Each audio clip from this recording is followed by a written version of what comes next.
Hello, Joe Simhart here again, and I'm going to be doing my second video on Eckankar. Hopefully it's the last, I don't know. I missed something important on the first one, and it's about karma and how Eckankar approaches it. There's no simple answer to this, but we're going to look at a little bit about the argument about karma between Theosophy, a la Madame Blavatsky, and Mary Baker Eddy, who founded her movement around the same time that Blavatsky launched the Theosophical Society around 1875. Um, but I want to take a look at the Tiger's Fang again, because, again, this is the source book for Eckankar. Allegedly, Paul Twitchell's true experiences on the soul plane as he was traveling around with the mystic traveler Rebarza Tars. There's something here that correlates the Ek movement with the I Am movement and others that believe in the power of the spoken word. And for instance, it says here on page 72 in the Tiger's Fang, the transcendent music of the spiritual bagpipes goes on forever and is captivating and elevating. One who hears them is transported to divine illumination of transcendent truth and strives for oneness with the absolute Lord. When one sees Sat Nam, meaning the holy name, he cries out, I am He, I am God. He merges his identity into the supreme reality of God. So in Ek terms, it becomes the Mahanta or the traveler or the ascended master.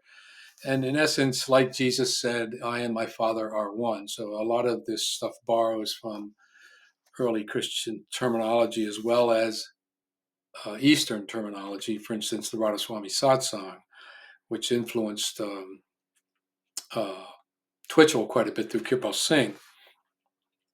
So having said that, we'll give you some idea how the understanding of some of these other concepts occur, but I'm going to concentrate on karma at this point. So on page 172, we have this passage where um, Dante, Virgil, Twitchell, Rebarz Tars in that kind of a spiritual journey into these metaphysical planes. They travel back in time. This is Twitchell and Tars, and meet Rumi back in the 1300s. And as they're talking to Rumi, uh, there's a fight occurs at this temple or this place where they are, this cafe. And I'll read it. It says, a fight between two wild, shaggy men interrupted the words flowing from Rumi. He looked up and watched them rumbling about the floor of the inn. Smiling, he said, let them fight. Let them kill one another. That is their free will and their burden, and it is not for us to interfere unless we take upon ourselves a part of their karma. Not that we should never feel the lack of sympathy, but we should never invite ourselves into the burden of another. So that's a kind of a prejudice that was handed down through Eastern religions and into Theosophy and other places, and there's been an argument about it. But let me take a look at kind of what this means to the average person. We're going to look at Uncle Remus tales and the tale of Brer Rabbit with the tar baby. Now, the tar baby, this guy here, is just a dummy that was made up by Brer Fox to fool Brer Rabbit. And what happens is the rabbit's coming by and starts talking to the dummy, and the dummy doesn't answer. So he gets really insulted because this guy is just sitting there ignoring him, and he punches him. And then he starts to kick him, and he starts getting all stuck up and gummed up with tar. And so the fox comes by, and now he's got the rabbit trapped, glued to his dummy. And of course, the rabbit tricks the fox into throwing him into the briar patch, but I won't get into all that. But the idea here is that if you interfere with someone's karma, you're going to get all tarred up. You're going to get, you're going to take on their burden, and then you're going to have your own karma to undo because you interfered with their karma and so forth. I recall an offshoot of Theosophy, the Ramtha group, I was talking to an older, wealthy member, and we talked about this karma thing. And I said to her, "So you're saying you wouldn't interfere if a few feet away from us here on the sidewalk, a 4-year-old girl was being dragged away by some unruly looking guy into his car, screaming, 'Mommy, mommy, mommy,' and you wouldn't do anything?" And she had to think about this, So the idea here is that that little girl in a past life may have murdered somebody and murdered this man, and now he is going to do something to her to equalize the action and the karma, and so we shouldn't interfere. So that's an extreme example, but it's a real one. Someone I talked to. So let me go into the argument here between Theosophy and Christian Science, which was Mary Baker Eddy's group that she founded in the 1870s, late 19th century. And from a Christian Science site, it says that Christian Science evoked pointed criticisms from Blavatsky and other theosophists, beginning with Blavatsky's 1889 critique in Lucifer magazine.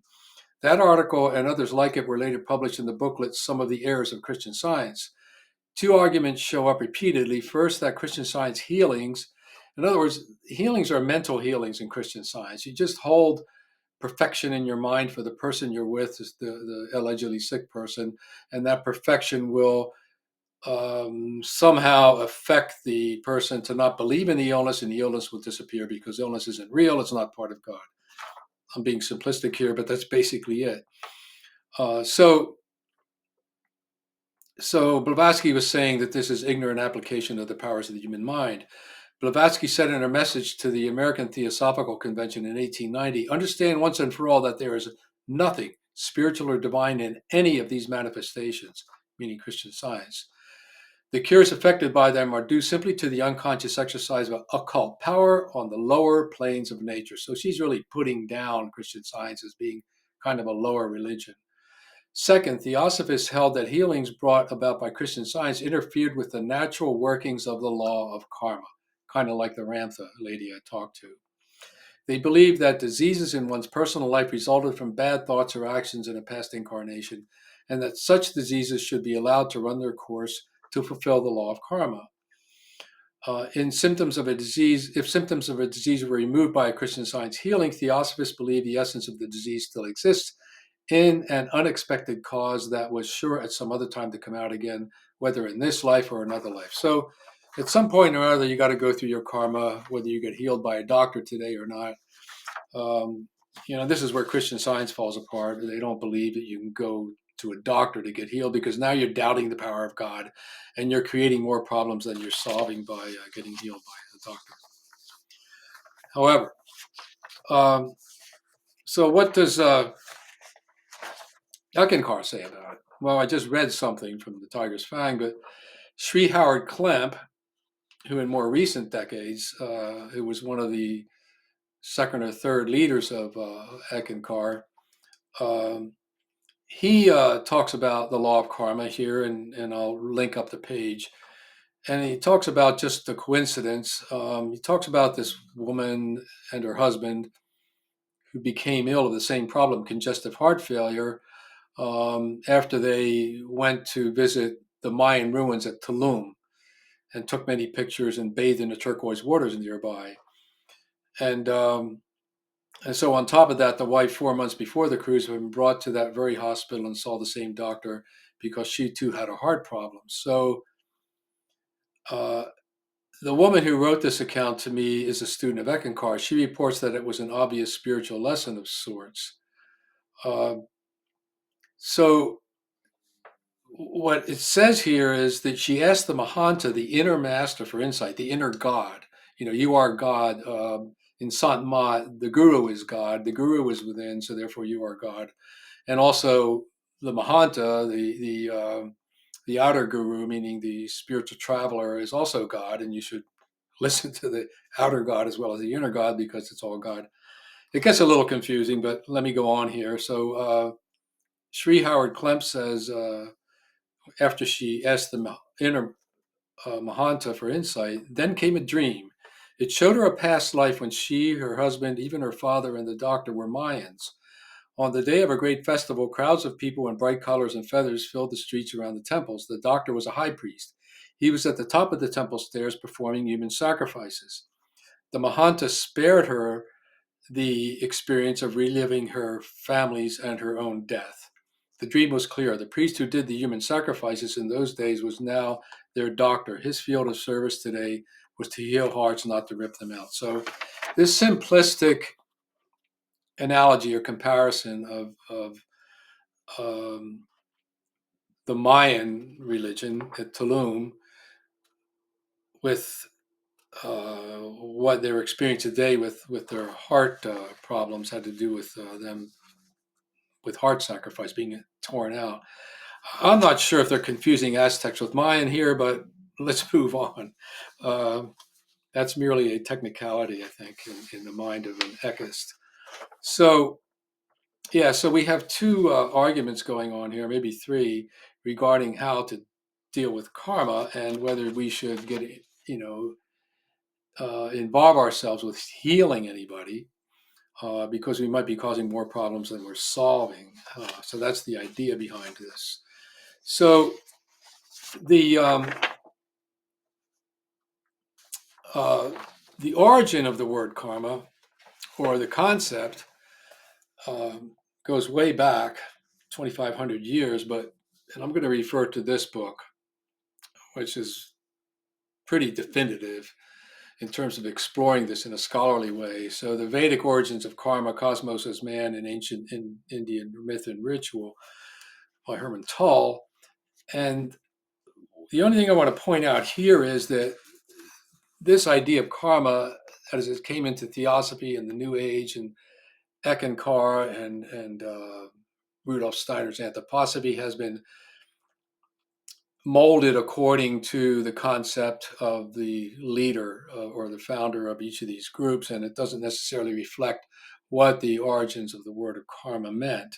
Karma really means action, and one action causes a reaction, and therefore we should be careful about what kind of actions we do because we can cause negative reactions. So in the ritualistic form of undoing karma, you do these sacrifices in ancient India. So here I'll read this on page 339 from Tull's book. The distinction between the Brahmanas and the Upanishads corresponds, we may fairly say, in the main to a change of time and still more to a change of view. So the idea evolved more or less throughout ancient Indian history. The Upanishads hold in some degree at least the doctrine of transmigration. So the idea of rebirth started to come in. It wasn't an original idea in the ancient scriptures of India. Just like vegetarianism wasn't accepted in the oldest scriptures. They were beef eaters back in the early days of the Hindu culture and the early scriptures. So, and though not in a developed condition, the pessimism which follows on it, on transmigration, these views are not those of the Brahmanas, which, taken all in all, know not transmigration. So the idea of rebirth was introduced later as part of this idea that you carry karma and you have another lifetime in order to balance it out, so to speak, so that you can, in modern I am terms, or in Ek terms, you can be released from rebirth and you can become the ascended master or the spiritual traveler, the Mahanta within in your life path. So basically, that's all I wanted to bring out. The other thing is that there is a similarity in the I am religion and Ek religion. They believe that the holy sound of chanting Hu is similar to the I am idea of decreeing. This book, the I Am Discourses, that were teachings from Ascended Masters in the 1930s, says that the way these discourses are transmitted to the messenger, meaning Godfrey Ray King or Guy Ballard, was through something that they called the light and sound ray. And so, let's see if I can read this. Yeah, Jesus has spoken again on the visible light and sound ray and made this point clear, saying, and then Jesus teaches. So these rays of energy, the holy sound, the sacred sound of Om and chanting mantras, has an effect in the real world, according to Eckankar and ancient Hinduism, the I Am movement, even in Christian prayer, especially charismatic prayer, they feel that if you speak it out loud, it has more of an effect than just silently. So back to karma again, I think that um, you're going to have to look at the implications of believing don't interfere with anybody, or if you do interfere with anybody, you're going to get all tarred up with their karma. So difficult decision. Um Basically, in an ethical society and in a more ethical view of religion, especially Christianity and Islam, is you do good acts. You help the lady across the street. If you're a medical doctor, you do interfere with someone to save their lives. You open their heart. You do heart surgery. You extend their life for 10, 20 more years. Um, you don't just stand by silently like a Christian Scientist and allow them to die, or like it says in the tiger's fang, according to Rumi in here, at least the Rumi that's mentioned in here, not to interfere with these two guys fighting in the inn because they have their own karma to fulfill, and you're just going to get all tarred up. Kind of like this myth of the tar baby, if you start interfering or you get offended by what they're doing. All right, that's all I want to say about the karmic idea. I'll leave some links that hopefully clear this up a little bit better for you. It's a difficult topic, and I think that it depends who you talk to in Eckankar and in Theosophy as to what their idea of karma is. They don't all hold the same exact version of it, but essentially, don't interfere with other people's karma because they have to go through it. It's deemed by the law of transmigration and God's law of how karma has to be balanced. So there you go. Thanks for listening, and have any questions, you can leave them in the comments. Thank you.